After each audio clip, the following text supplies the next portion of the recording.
So this is my RB25 swapped S14. Pretty basic, it's got full bolt-ons and some other goodies, but today we're gonna be doing the LS1 alternator swap kit with the CWC billet bracket to switch out that stock RB alternator with the LS1 alternator I have right here. Now the CWC bracket is just a little bracket that extends one of the mounting points, and it also comes with the correct wheel for the stock belt.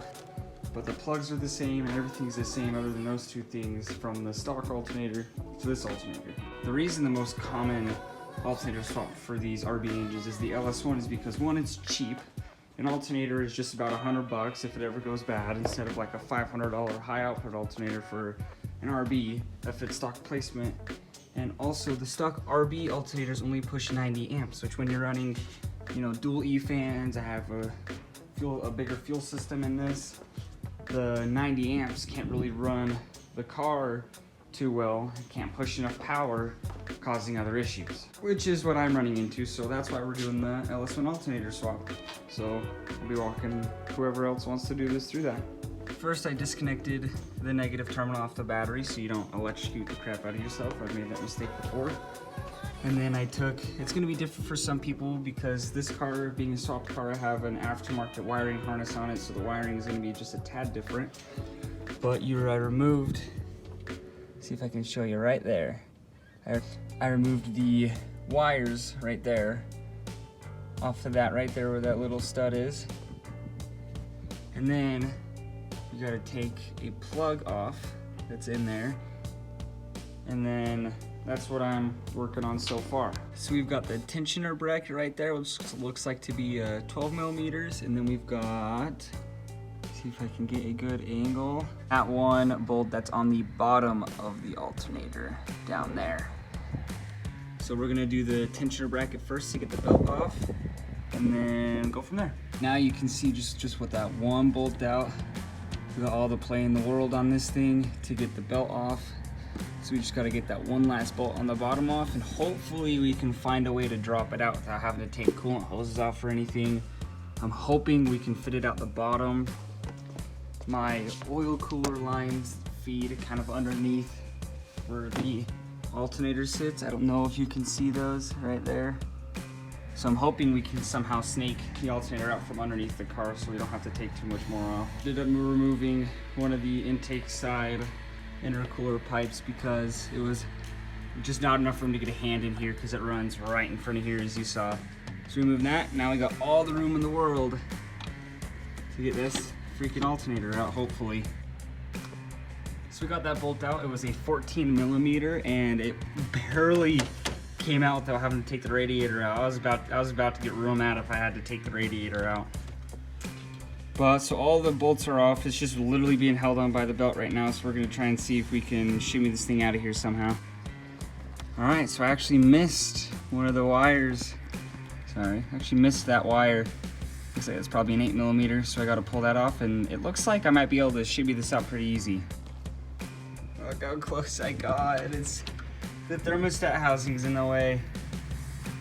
That sucks. Looks like I have to go from below. Oh. All right, so I got it out the bottom, but the car's so low I can't get it out, so I'm gonna have to jack it up. I almost tried to remove the radiator, but I really did not want to have to drain the coolant on this thing for like the 5th time in the past 2 months.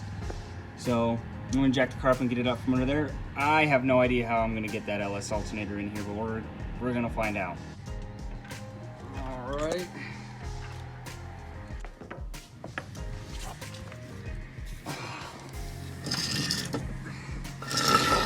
There you go. Oh, looks like we lost some other stuff underneath here. I'm taking that out. I am pretty sure that this goes in here on one of these sides where that long bolt goes through, and this is gonna be on the other side of what it threads into. I actually haven't gotten the bracket in the mail yet. It's supposed to show up today, and it said it was out for delivery, so just gotta wait on the bracket to come in, and then I'll show you how it all works, and we'll start throwing it back together with the LS alternator. And if you didn't notice already, I got a brand new box of Racelands right here for a new car that I bought which will be coming out in the next video. So while we're waiting, I figured I could show you guys how the alternators look right next to each other. This is the stock RB one, as you can probably tell. This is the new LS1 alternator that comes off the Pontiac GTO.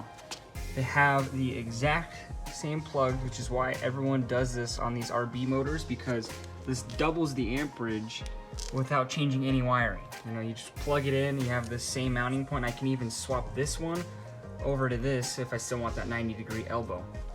So all you have to do is buy a bracket kit that changes the brackets to mount this. It just kind of extends one of them to mount this alternator, and then it also gives you a new pulley. So you take that bolt off and put the new pulley on that matches this one, and you're good to go. Oh, it's here. I was saying earlier, it comes with that billet bracket extension, and then you got to swap this wheel over onto the LS alternator, and it comes with all the hardware. All right, so I got the new pulley on there. This is a 24mm bolt.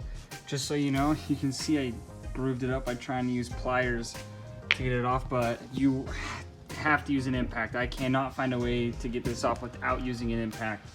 So make sure to use an impact to get this on and off. And then once it's in the car and the belt's holding it tight, I'll make sure to tighten it once more to make sure that things really good. But I got it in there. I ended up having to take the pulley off to give me just that little bit extra room, because this alternator is just a tad bigger to get it in there. My oil lines did not help. Man, that was a pain.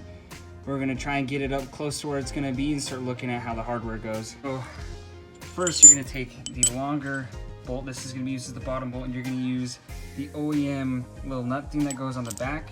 You're also gonna use a flat washer, and they called it a spring washer, but this is just a lock washer, together on top like that on the bolt for the bottom bolt. Okay, so I have that in there like that with the lock washer closest to the head, flat washer on the back, and then let's see, kind of see the top of it right there. That's where the back side of it goes.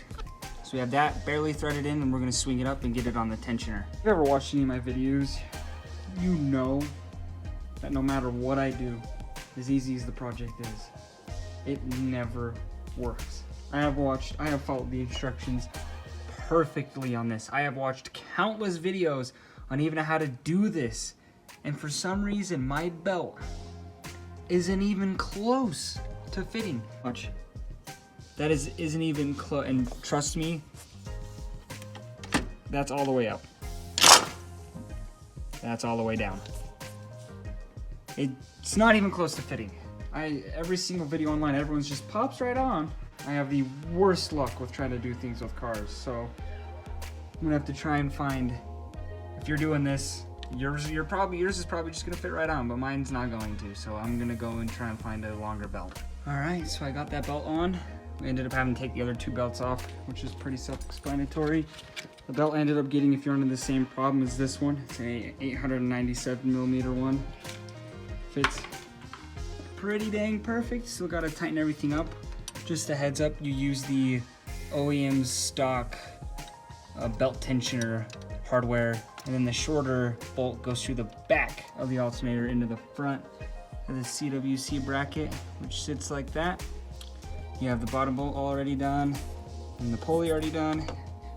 Just gotta tighten everything up. So, you know, for the tensioners, there's that long one right here. Then you unscrew that, and then you unscrew this top bolt right here. And this belt came off.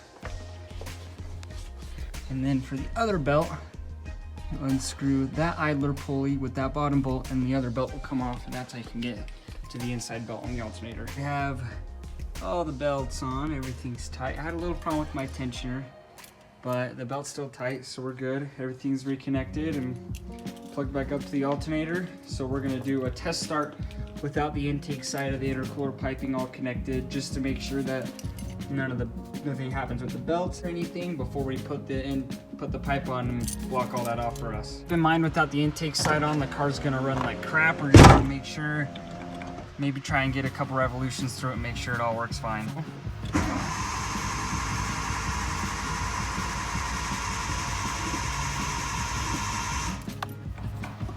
That's interesting. Forgot to connect the cast sensor, which is what fires the injectors.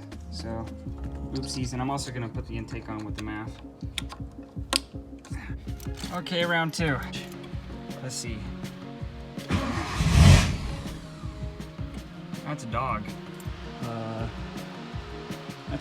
That's not my, I don't have a dog. Third try's a charm, right?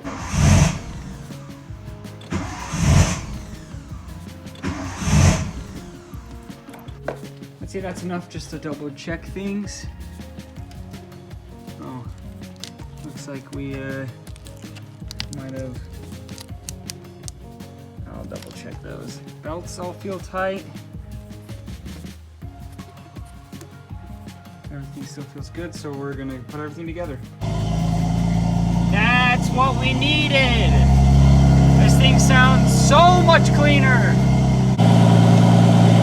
Thanks for watching!